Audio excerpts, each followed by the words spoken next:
E no versículo 2, o texto começa dizendo: cuidado com os cães. O entendimento de cães daquela época não era como o nosso entendimento de cães domésticos nos dias de hoje. Por exemplo, em 2 Reis 9, o corpo de Jezabel, no pedaço do campo de Israel, os cães comeram a carne de Jezabel. Os cães eram como animais selvagens que andavam em matilhas, como lobos. E também, a parte mais importante de se entender é que Isaías também usa os cães no capítulo 56 do seu livro para compará-los aos pastores sem entendimento. São cães devoradores insaciáveis, são pastores sem entendimento. Todos seguem o seu próprio caminho, cada um procura vantagem própria. E essa figura vai ser muito importante nesse capítulo, Filipenses 3. Cuidado com os que praticam o mal, cuidado com a falsa circuncisão, aqueles que já foi discutido em muitos dos nossos estudos, judaizantes que queriam usar um corte no corpo para se vangloriar sobre os cristãos gentios.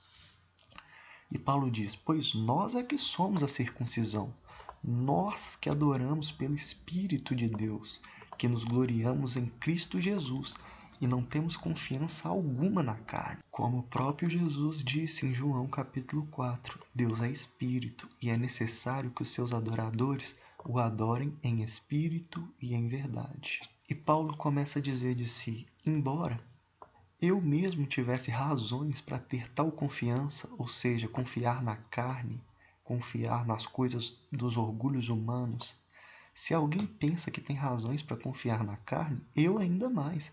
Se os judaizantes, se essas pessoas que querem convencer vocês a se circuncidarem e guardarem a lei de Moisés podem gloriar-se nisso, eu posso ainda mais. Por quê? Porque eu, Paulo, fui circuncidado no 8º dia de vida, assim como Jesus e assim como era o costume dos judeus. E eu era pertencente ao povo de Israel e à tribo de Benjamim.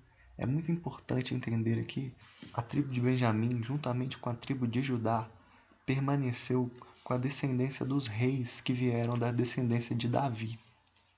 E por isso ele diz: verdadeiro hebreu, quanto à lei, fariseu, a seita que mais rivalizava contra os ensinos de Jesus.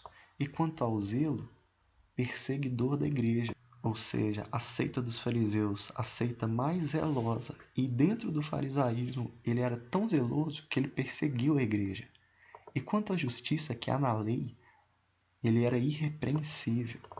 Mas, e é muito importante entender esse mas o que para mim era lucro, todas essas coisas citadas, ele passou a considerar como perda por causa de Cristo. Os falsos mestres judaizantes queriam passar a ideia aos judeus que todas essas coisas, como a circuncisão da carne, era um ganho, era uma coisa pela qual eles deviam se gloriar. Mas Paulo mostra que tudo isso que ele citou era para ele uma perda por causa de Cristo. Ele diz: mais do que isso, considero tudo como perda, comparando a suprema grandeza do conhecimento de Cristo Jesus, meu Senhor, por cuja causa perdi todas as coisas. Eu as considero como esterco para poder ganhar a Cristo e ser encontrado nele, não tendo minha própria justiça. Não essas coisas que os homens podem ver, essa justiça externa, essa justiça que procede da lei, mas a que vem mediante a fé em Cristo, a justiça que procede de Deus e não dos homens, a justiça que se baseia na fé.